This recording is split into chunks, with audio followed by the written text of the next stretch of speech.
Көңілдегі күдік. Кәрі адамның жүзіне уақыт өзінің ізін өшпестей қашап кеткен.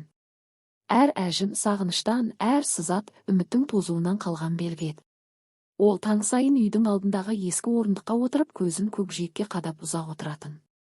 Шет елге кеткен жалғыз ұлы Қанаттың қарасын көрмегелі 15 жылдан асты. Ол кеткенде, ата аз ғана уақыт оқуымды бітіріп бірден қайтам деген. Ата сол сөзге сеніп қала берген. Әуелі хат келетін. Сосын хат сиреді. Кейін телефон байланысы үзілді. Кәрі жүрек сезетін, бірақ мойындағысы келмейтін бір күмән бар еді. Бірақ ата үмітін үзбеді. Ауылдастар келіп, қайда сенің ұлың? Балаң келмей ме әлі? Десе ол күлімсіреп, келет жуырда келем деп еттейтін. Үйдегі бос бөлме Қанатқа сақталған. Ата күнде соны тазалап төсегін түзеп қояды. Есігі ашық, терезесі таза. Ішінде баласының иісі қалғандай сезіледі. Бірақ бүгінгі күн бөлек еді. Таң атып келе жатқанда жүрегі шым етті. Шым белгісіз алаң мазалады. Аспан бұлтты, жел жоқ, бірақ көңілдегі дауыл күшейіп тұр. Қанатым, қайда жүрсің? Деді ішінен. Көзіне жас келді. Ешкімге көрсетпей ескі шапанын бүркеп алды. Арада апта өтті.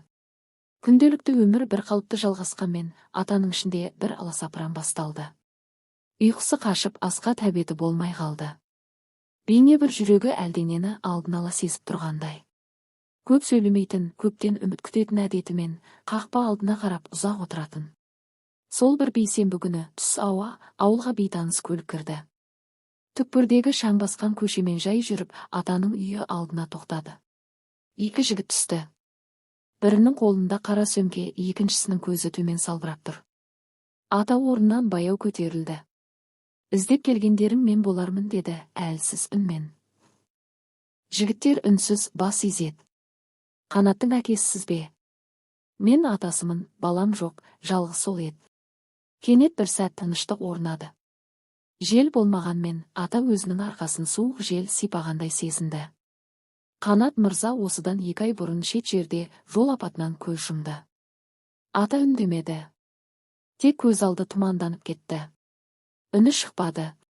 Жігіттер сөмкені ұсынды. Ішінде Қанаттың кейбір заттары, паспорт, күнделік және бір уыс туған жердің топырағы. Ол көз жұмбай тұрып, соңғы өтініш ретінде атамның қолына бір уыс туған жердің топырағын жеткізіңдерші депті. Ата сөмкені алды. Қолдары дірілдеді. Сол топырақты жүрегіне басты. Сол сәтте ол үнсіз отырып қалды. Көзінен жас емес, сағыныш сорғалады. Шетел кеткен баласын енді ешқашан көрмейтінін түсінді. Сол күні үй іші тым-тырыс болды. Ата сөмкені ақырын ашып, ішінен Қанаттың күнделігін алды. Баяғыдан қолына алып көрмеген, баласының қолтаңбасын сағынып қалған жанға бұл жанның жарасын тырнау секілді еді. Күнделіктің бірінші бетінде. Бүгін Қазақстаннан аттандым. Атама қарап соңғы рет көз ілістіре алмадым. Іштей жылап барамын деп жазылған. Ата бұл жолдарды оқығанда өзінде сол күні, сол сәтте тұрғандай сезінді. Одан кейінгі беттерде Қанаттың жалғыздықпен, елге деген сағынышпен жазған жүздеген жолдары бар еді. Ата, мен шет жерде күліп жүрген сияқтымын, бірақ ішім жылап жүр. Елдің иісін аңсаймын. Кейде түн ішінде түсімде сенің маңдайыңнан иіскеп оянып кетем. Ата қолын күнделіктің бетіне қойды. Саусағы дір-дір етеді. Әр бет тірі естелік, әр сөйлем жанға шаншу. Күнделіктің соңғы беттерінің бірі көз жасымен былғанған еді. Егер мені тағдыр ертерек алып кетсе, туған жерден бір уыс топырақ алып, менімен бірге болсыншы. Бірақ бәрінен бұрын атамның алдында кінәм бар. Уәдемде тұра алмадым. Ол мені күнде тосып жүр. Соңғы демімде тек соны ойлап жатырмын. Ата дәптерді жүрегіне басты. Үнсіз еңіреп жылады. Дауысы шықпады. Жылағанда көз емес, жүрек жылады. Кешке дейін сол орындықтан қозғалмады. Шындықтың ауырлығы енді ғана жүрегіне толық жеткен еді. Үміт үзілді. Сағыныш шегіне жетті. Ертесі ауылдың үстін тұман басып тұрды. Ауа тымырсық, аспан сұр. Ата таңнан тұрып, өзге күндердегідей қақпа алдына емес, үй ішіне жайғасты. Бүгін бұрынғыдай күтпейді. Бүгін қоштасады. Көп күттірмей ауыл имамы мен бірнеше көрші келді. Ата барлығына көзінің қиығымен қарап отырды. Үнсіз, бәрі оның жанын түсінгендей тым-тырыс. Үй іші азалы. Үстелде бір уыс туған жердің топырағы, жанында күнделік. Имам атаның қасына жақындап: «Ақсақал, балаңыздың соңғы аманатын орындаймыз. Топырақты ақырғы сапарына бірге шығарып салайық», деді. Ата басын изеді. Қатты сөйлей алмады. Тамақтан өксік тұрып қалған. Ауыл шетіндегі биік төбеге барды. Сол жерден бүкіл ауыл көрінеді. Сол арада бір қарапайым бейіт қазылып, Қанаттың аты жазылған мәрмәр тақта қойылды. Өзі жоқ, аты ғана бар. Ата сөмкеден бір уыс топырақты алып, бейітке жаймен тастады. Сол сәттегі үнсіздік мәңгіліктей көрінді. Жел жоқ, құста ұшпады. Барлық табиғат қимастық күйінде қатып қалғандай. «Қанатым, кешір, балам, кешіктім», деді ата қалтырап тұрған қолымен маңдайын сипап. Жанында тұрғандардың көзіне жас іркілді. Ата ешқашан бұлай еңкеймеген еді. Бүгін ол ұлынан ғана емес, үмітінен де айырылғанын сезді. Көңілі шөгіп, бойы босап бара жатты. Қанша уақыт өткенін білмейді. Тек көңіл түбінде бір ғана тілек қалды. «Егер мен де кетсем, сол бейіттің жанына жерлеңдер». Күн кешкіріп, төбеге алтын сәулелер қазірдің өзінде ұрланғандай болды. Ата орнынан тұрды, бірақ бойы әлсіз, аяғы дірілдегендей. Қоштасу сәті біткеннен кейін жүрекке ауыр ойлар қонып қалды. Көптен бері оны осылай сезбеген еді. Бейіт басында баласының бейнесін елестету қиын болды. Ауылдастар біртіндеп үйлеріне тарады. Бірақ ата әлі сол жерден кетпеді. Көздерін алмастан бейіттің үстіне ұзақ қарап тұрды. Түнде жақындап келеді. Бір таңқаларлығы, ол қайтып үйіне баруға асыққан жоқ. Үйі бос, оның ішінде ешкім жоқ еді. Ата қатты шаршағанын сезді, бірақ сезімдер мен естеліктер жеңіп шықты. Ол бір тұрып аз ғана уақыт ішінде осындай өзгерістерге ұшырағанын ойлады.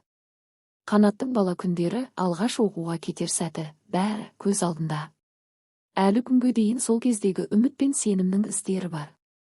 Үйге келгенде ата әлі де күнделік пен топырақты алып келді. Ол ішке кірді, терезені ашып сыртқа ұзақ қарап тұрды. Бірақ көңіліндегі тыныштық тек тыныштық емес, қатты ауыртпалықты сезіндірді. Түн қараңғылығында ескі үйдің терезелерінде жарық жоқ еді. Тек бір ғана үміт қалды. Ата соңғы рет Қанаттың жүрегін тыңдады, ал жүрегі сол жерде, баласының соңғы тілегімен бірге жатқандай. «Қанатым, мені кешір, енді келмеймін». Сол сәтте ол бір ғана тілек айтты. «Мен де осы жерге, сенің жаныңа болсыншы». Сол түн ерекше тыныш еді.